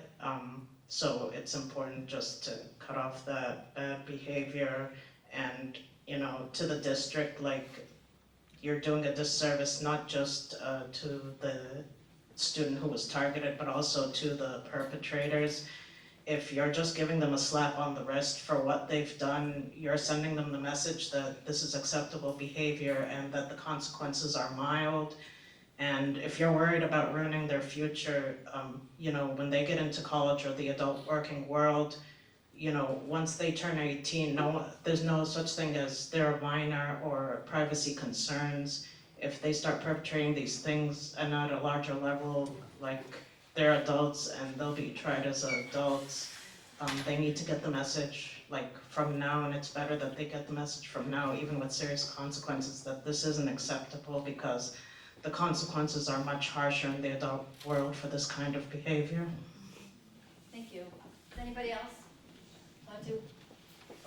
I'll do two more, and then I have to go on to the rest of the questions. Thank you. My name is Greg Hartunian. I live in Wayland for 20 years. I'm not a very religious person, but I'm praying that this town have peace in their hearts on all directions. I know the boys that did what they're accused of doing, and they're both good kids. One kid I know extremely well. He's a loving, kind boy. And I just want us all to reflect on the fact that they are children. If they did what they said they did, there's no other details other than the superintendent's email, then consequences should be restorative, as has been outlined. But putting up our fists is not going to result in any of these kids having peace with each other, with their hearts. And it's very important that we understand they are children. They're not young men yet. They are children, all around. And I love all of those children. And I hope we do too. Thank you.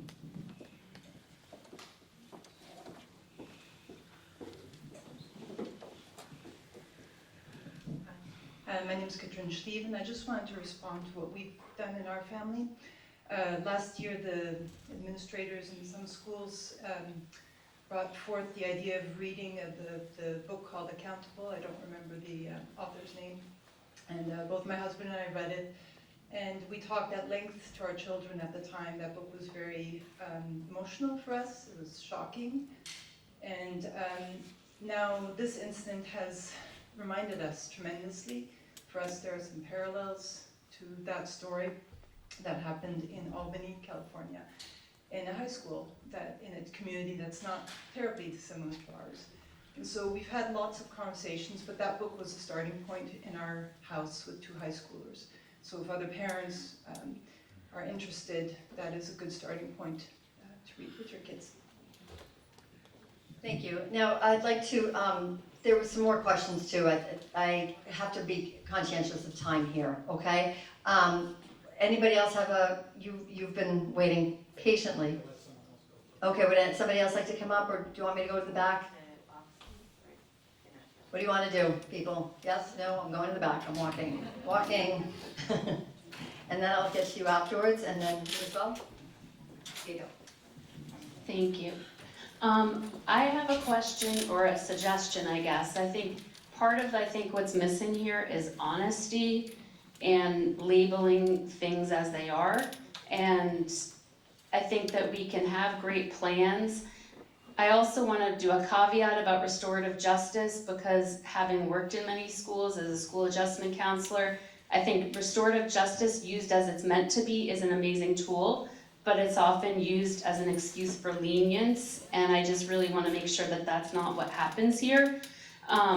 But as far as honesty goes, I think it starts with labeling.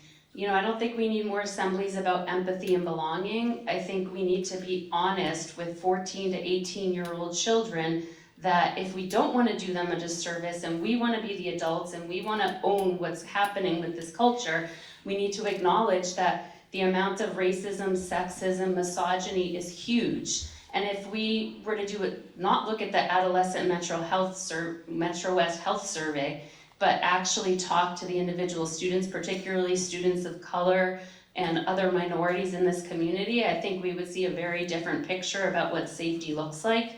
And then I also wanted to speak to the curricular point. I think if we are so committed to curriculum, then there's multiple classes that maybe, say, Lincoln Sudbury has that Wayland doesn't have. And the other final piece is that I don't know what happened in the assembly. We just came back from a 90th birthday party in New York State, so my daughter wasn't in school, but I am confident from what I've heard from her in the past that it wasn't labeling, even if a gesture wasn't intended to be referencing lynching, if it was, these things should be labeled and kids should be educated. And I think we've just had a lot of euphemistic talk, and I'd love to hear some direct talk. Thank you. Thank you. Yeah, my son didn't go to school in Wayland. He went to school in Cambridge at CRLS, local school in Cambridge. And that school was considerably more diverse than Wayland's high school. But, you know, I noticed some problems there as well, as they probably exist in just about any high school in this country. And it's not just, you know, my recollection is that it's not just racist or misogynist violence, I'm going to use that term, even though it may not be actual physical violence. There's a lot of bullying that goes on. There's a culture of bullying, I know in Wayland, from talking with people who do have kids in the school system. There's a lot of bullying. In fact, it's not limited to kids. There's bullying that occurs between adults. Here, there was bullying over the last couple of years in relationship to some voting that happened on various issues like turf playing fields, regarding to people who took positions in opposition to what the sports community wanted. And in fact, some of that did get physical. Right, so there's bullying that happens. Kids see that bullying that adults are engaged in, and they learn from it. They learn how to bully, right? And that's on all of us. So I'm interested to know what metrics we can use in the town to see whether we're making any progress about this stuff. I've heard a lot about studies and evaluations. Do we have an official set of metrics that we use year to year to see whether we're making progress on any of these issues? How many cases are reported? Are they reported in high school or the population at large? In how many cases are there findings of guilt? Are there punishments? What kinds of punishments? You don't have to identify individuals to do that. You can make metrics in the aggregate. And that should be made public. I would love to see a report yearly in our town meeting on how we're doing on these metrics. Because this is a serious issue, and it doesn't feel like we're really taking it seriously enough to know whether we're actually having an impact, right? I worked for my career in business and in private industry, and we would never undertake a significant project without having metrics in place to gauge how we're doing in that project. But I don't see any of that here. Right? Another small point, I'd really like it if we could try to avoid jargon in discussions. So maybe it's because of my age, I don't know, but I have no idea what restorative justice means, right? And nobody's explained it. We've used that repeatedly through this meeting, but I haven't got a clue. I can guess, but I don't really know. So let me address two of those points. The first is, as to the metrics, I believe in showing your work. So you can go on our website, you can see the breakdown of crimes that we prosecute, and you can see information about outcomes in those cases. You will see that the number of hate crimes that we prosecute is small. The number of incidents, as I said early on, the number of incidents where often words, people being called a name, people saying things, that happens, we all know, that happens a lot. That is not something that rises to the level of criminal conduct. We've always got to have that act plus the hate piece. But I believe in showing our work. So we are very transparent in terms of what's there, who's being charged, what's being prosecuted. The second part, as to restorative justice, I thought of that when we were talking about it. In the interest of time, we didn't have that conversation. But in essence, it is a process where you have the person who has been harmed by something talking about what that meant to them, how they felt, what the impact was for them. And you then have the person who's been accused of creating that harm, first of all, listening, actually listening, and then responding to what it is that has been said. It is effective because it is probably, and if you think about it, there's no real mystery for it, right? All of us would probably, in any relationship, someone's mad at us, they're angry at us, we've hurt them. Oh, I guess I'm sorry. It's easy to move past that. What is very hard is to sit and listen and hear what it is that you did that caused a harm. To listen quietly and then to reflect on that and to respond with an acknowledgement of what your conduct caused and what you're going to do to change what happened, how you're going to make amends for that. In the restorative circle, it is then the job of the mediator and those others in the circle who may be people impacted, they may be people from the community, to set what they believe to be an appropriate response. Is it paying for something you've damaged? Is it an actual heartfelt apology? Any number of things. And the individual who is in the circle, who's responsible for the harm, has to agree to accept that resolution of what has happened. It is a painful process for the person who is both talking about what the impact was, as well as the person who is receiving that information about what harm they caused. I have to say, and I say this all the time, I am an improbable supporter of restorative justice. I have spent my career as a prosecutor. When I first heard this idea, we were going to sit in a circle and we were going to talk and we were going to wait for each other to finish, I thought, I am not signing up for that. But I have actually seen it.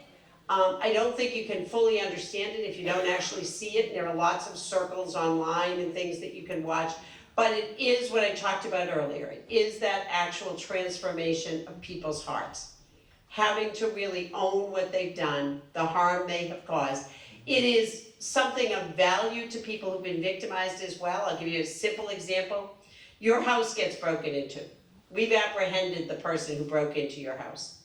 That person is going to be held accountable. You're going to have an opportunity to address the court about what you think is the disposition. But the question you really want to know is, why did they come into my house? Was it because of me? Do I just live on a street where there are lots of nice houses? Why did they come?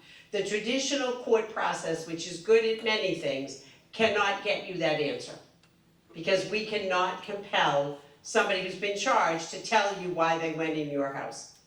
In a restorative justice circle, that is a question you would be able to ask, and we would expect the person accused to answer that question as to how they came in there. So the level of satisfaction that people who have been victimized have with that process is very high.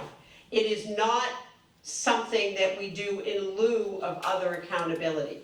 It can be used at any stage of the process. So you can have people who get a committed sentence to go to jail, and then part of their probation after their sentence is that they engage in restorative justice. Many of our correctional facilities here in Massachusetts are using restorative justice in the facility. You can put somebody on probation, require that they engage in, or ask them to engage in restorative justice as a piece of that. So it is, we do not use that as an either or, but it is a part of us fashioning a complete response to something that's happened. Thank you, Marion. I was going to do one person, then I'll come to you, okay? And then I think we might have to wrap it up, folks, because we are much later than we expected. Thank you. And thanks to everybody. So my question is to actually David Fleischman. I kept hearing that the action was swift, and I will identify myself just as a mother. I don't want to be white, black, brown, just mother. When my child has faced something that equals to bodily harm, I expect the school to have called the police in that case right away. And in this, it took maybe 24 hours. And then I did ask this question in other places because I'm in the Wayland Freedom Team. And I did ask that question, and I was told, oh, by the time you knew, it was 4 p.m. To me, the call could have gone then, by 5 p.m. Because if it was my child, I want the school to tell me anything close to bodily harm was reported to police. What happens after that? I am not a smart person. I don't know law. I don't know that, but I want to feel safe. And the school, I feel the school should have called. And that it should not be on the parent, because if I had to make that call after 24 hours, I have fought in my head the pros and cons of reporting this. You are very brave. I have to tell you, I don't know if I would have found that braveness in me if this would have happened to me. And that's all I want to say. Thank you. Want to respond first, and then I will give the microphone to you. Can speak generally, because I can't speak in specifics, but we have procedures, and they were followed in this case in terms of the investigation. That's what I can assure you, that they were followed according to our non-discrimination protocol. Thank you. Sir? Thanks very much. So, I'm Trip Jones from 7 Old Sudbury Road. I've lived here for over 20 years, love this community, not always proud of it, but that's the part of being a part of any community. So, first thing I want to do, Keisha, is apologize. For all of us that are a part of this community, we know we can do better. And we've got to commit ourselves to doing that. And I want to apologize to anybody else here who has felt uncomfortable, particularly people of color who give us the gift of coming to be part of this community. Can't thank you enough for doing that. Second thing I want to say is, with regard to our public servants, we're lucky to have you doing what you're doing. And want to go out of my way to look you guys in the eyes, and if I'm missing some, I'm sorry. But I know many of you, and I know how much you care about this community, and I know how much you care about the work you do. We're lucky to have you doing it. It's not easy to be a public servant during these times. And having been someone who's been on the public side in my life, I know how hard it is. So I want to go out of my way to acknowledge our good fortune to have people who are willing to do the work you do. That having been said, I came here tonight eager to hear much of what I didn't hear. You can't address a problem unless you acknowledge it exists. You can't address a problem if you don't acknowledge that it exists. And I didn't hear that tonight from our representatives of the community. What I did hear, and you have every reason to do this, is a interest in explaining, taking responsibility for many of the great things that you do. We're lucky to have you doing it. But what we didn't hear is, you know what, we're here tonight because we got to do better. Much better. It's obvious to anyone who's in this community that we got a problem. We got a problem. And it's not enough to turn to our minority community members and expect that they're going to be the ones that are going to step forward and make this an issue. Those of us in the white community have to stand up and do it. And we've got a problem as it relates to race and community relations in Wayland. And by the way, welcome to the planet. There's not a community anywhere that doesn't have this challenge. So we got plenty of company. But we have got to do something different. And what I'm sorry I didn't hear tonight, I understand why you can't talk about the details of an investigation. I think everyone here does. We're not expecting you to do that. What we're expecting to hear is you coming to a meeting like this and saying, we got a problem, and we got to work together, and we got to turn and ask for help. The people that are here tonight want to help you to address these issues, but we got to own them. And when someone asks a question about why something wasn't taken on within a certain period of time, and I'm sorry, superintendent, I work with superintendents, we probably know each other from work that we've done. I spend most of my time working in and around schools where there are immense challenges. And we've probably sat together in meetings, so my apologies. But when that kind of a question comes, we need to step up and say, here's what our policy is. You don't necessarily need to talk about exactly what happened in this particular case if it's being investigated. But here's our policy, here's how we approach this, and here's how, in circumstances like this, we move. But we need a different kind of dialogue in Wayland in order for us to make progress. And it begins with being willing to come to a meeting and actually engage transparently, not again about the details of the specific situation that is under investigation, but Lord knows we've got plenty of situations that have developed in this town. And it is high time that we start having a different kind of dialogue. And we need our public officials and our public servants to be welcoming of that.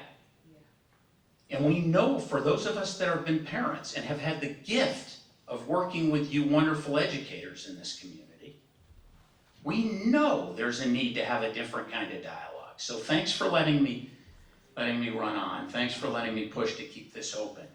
But we've got to be positive. We can do this. There's no reason why we cannot do this in this community. But continuing to have incident after incident after incident and coming to meetings where there's these kinds of feelings and not having a different kind of dialogue should be unacceptable. So I raise my hand. I look forward to working with any and all of you to change this, to use this experience to turn a page and get into a new chapter. And Lord knows our world needs it, our country needs it, our community needs it. This is a gift of an excuse to do something better. And shame on us as adults if we don't make sure that happens. So thanks for the opportunity. Ms. McCall. Just like to close with a few thoughts. First, I'd like to thank our District Attorney Marion Ryan for coming this evening, Dr. Fleischman for taking the questions, Chief Berman for being here. I really want to thank everybody that came here this evening, both online and in the audience, to share. And I think the challenge, listening to the last gentleman and everybody who spoke, is how do we bring more people to events like this to listen? And I've talked to my kids and I've talked to friends since this incident happened. And I know in my personal life, things have changed where when my kids were little, we used to sit at the table and have conversation. And I noticed we all use this tonight. Almost everybody had this. It's a great tool, but it's not a substitute for conversation. And I think if we spent more time, as was mentioned earlier, getting to know our neighbors, talking to other people, learning their lived experiences, we may be able to start making the progress that was mentioned. I know somebody talked about what Wayland has done in the past, but there are a lot of us here who are relatively new in the last 2 years. And we are committed to making change here. I work with Dr. Fleischman, I work with the Select Board. And as I said, there are people here now, every other 2 weeks, people can come down and give me suggestions on how to do things better in the community. We are trying, and it is a community issue, and it's only going to be solved by community. So again, I thank you all for coming here. I want to thank the HR, DEI from both Sudbury and Wayland for putting on this presentation, as well as the police departments. But the conversation doesn't start here, and we'll continue to have these type of programs. And there are also going to be some programming at the Wayland Public Library starting this Thursday. There's going to be a series called Conversations for Change. And we're going to have authors at the first one, Ms. McGee, who wrote a book, The Sum of... It's about a book, The Sum of Us, which talks about racial issues. And I think people have to keep an open mind and start learning more. As I shared with folks, this is a copy of the book, The Sum of Us. I learned something I didn't even know yesterday by watching Sunday morning TV. My grandparents and my great-uncles were veterans of World War II. And I didn't know half of the story of what happened to the African-American veterans that came back who were denied the VA bill, the GI Bill. And they did that on Sunday morning TV. And I think this is a problem. When I grew up, you learned certain parts of history, and there were a lot of pieces that were left out. So it's incumbent upon a lot of us, as the last gentleman, we have to do better. We have to extend that conversation to the community, and I am committing to working with the rest of the stakeholders to continue the conversation. And we look forward to the next event. And again, thank you to all those who participated this evening, and thank you for coming to our new community center.